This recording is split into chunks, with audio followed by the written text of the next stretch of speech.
కూటమి ప్రభుత్వం పట్టుదలతో రాష్ట్రాన్ని అభివృద్ధి చేస్తుందని ఏపీ మంత్రి నారా లోకేష్ అన్నారు. అన్ని రంగాల్లో నంబర్ 1గా ఉండేలా కృషి చేస్తుందని చెప్పారు. ఇక ఆస్ట్రేలియా పర్యటనలో ఉన్న లోకేష్ సిడ్నీలో ప్రవాసాంధ్రులతో సమావేశమయ్యారు. తెలుగువారి సత్తాను ప్రపంచానికి పరిచయం చేసింది సీఎం చంద్రబాబు అని లోకేష్ అన్నారు. ఆయన వయసు 75 ఏళ్లు అయినా 25 ఏళ్ల కుర్రాడిలా పనిచేస్తారని చెప్పారు. వైపాక హయాంలో చంద్రబాబును అరెస్ట్ చేసినప్పుడు ప్రసవాంధ్రులంతా ఆయనకు మద్దతుగా నిలిచారని గుర్తు చేశారు.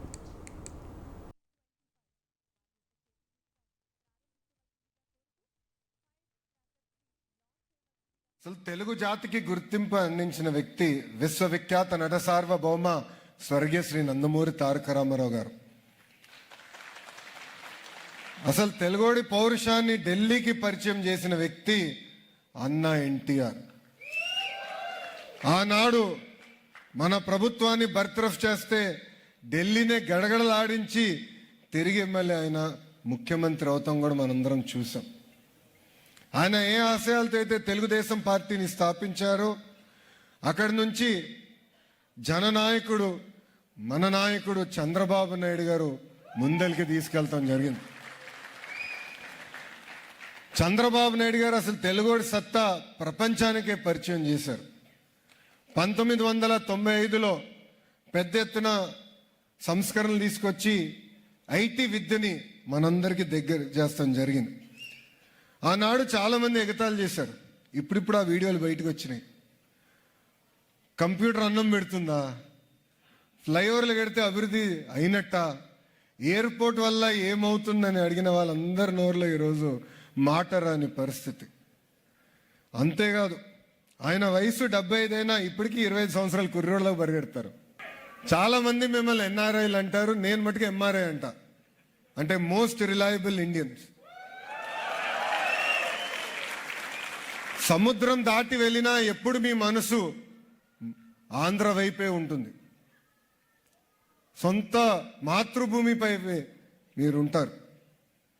ఆనాడు చంద్రబాబు నాయుడు గారిని అరెస్ట్ చేసినప్పుడు ఆస్ట్రేలియాలో ఉన్న ప్రతి సిటీలో తెలుగు వాళ్ళందరూ పెద్ద ఎత్తున బయటకు వచ్చి మీరు మా కుటుంబానికి అండగా నిలబడ్డారు. మీ అందరికీ అదొక చిన్న కార్యక్రమం అనిపించవచ్చు. నాకు కానివ్వండి, మా కుటుంబానికి అది కొండంత బలమైంది. అభివృద్ధి సంక్షేమం అనేది జోడెద్దుల బండి, రెండు కలిసికట్టుగా ముందలు తీసుకెళ్ళాలి. గత 16 నెలలు మీరు ఒక్కసారి చూస్తే ఏ రాష్ట్రానికి రాని విధంగా 10 లక్షల కోట్ల పెట్టుబడి ఒక్క ఆంధ్ర రాష్ట్రానికే సొంతమైంది. అభివృద్ధి వికేంద్రీకరణ అనేది కూటమి ప్రభుత్వ నినాదం. ఆనాడే చెప్పాం, ఒకే రాష్ట్రం ఒకే రాజధాని, కానీ అభివృద్ధి వికేంద్రీకరణ అనేది చేసి చూపిస్తాం. అందుకే మీరు చూస్తే అనంతపూర్ని ఒక ఆటోమోటివ్ హబ్గా, ఉత్తర అనంతపూర్ కర్నూలుని ఒక రెన్యూబుల్ ఎనర్జీ హబ్గా, ఎక్కడైతే లైమ్ స్టోన్ ఉందో పెద్ద ఎత్తున సిమెంట్ ఫ్యాక్టరీలు ప్రోత్సహిస్తాం కానివ్వండి. అదేవిధంగా చిత్తూరు కడపకు వచ్చేగల పెద్ద ఎత్తున ఎలక్ట్రానిక్స్ మ్యానుఫ్యాక్చరింగ్ హబ్గా, నెల్లూరు ఇప్పటికీ అద్భుతమైన పరిశ్రమలు వచ్చినాయి. ఏకంగా ఇప్పుడు ఒక రిఫైనరీ కూడా నెల్లూరుకి తీసుకురాబోతున్నాం. ప్రకాశం జిల్లాని సిబిజీ కంప్రెస్ బయోగ్యాస్ హబ్గా, కృష్ణా గుంటూరుని ఏకంగా క్వాంటమ్ కంప్యూటింగ్ వ్యాలీగా, ఉభయ గోదావరి జిల్లాలు ఆక్వాలో ఆల్రెడీ నంబర్ 1, వాళ్ళని కూడా పెద్ద ఎత్తున ప్రోత్సహించి అక్కడ కూడా డిఫెన్స్ పరిశ్రమలు తీసుకురావాలని కష్టపడుతున్నాం. కర్నూలుకి డ్రోన్ సిటీ ఇప్పటికీ ప్రకటించాం, పనులు కూడా మొదలు పెడుతున్నాం. ఇంకా ఉత్తరాంధ్ర గురించి నేను ఎంత చెప్పినా తక్కువే.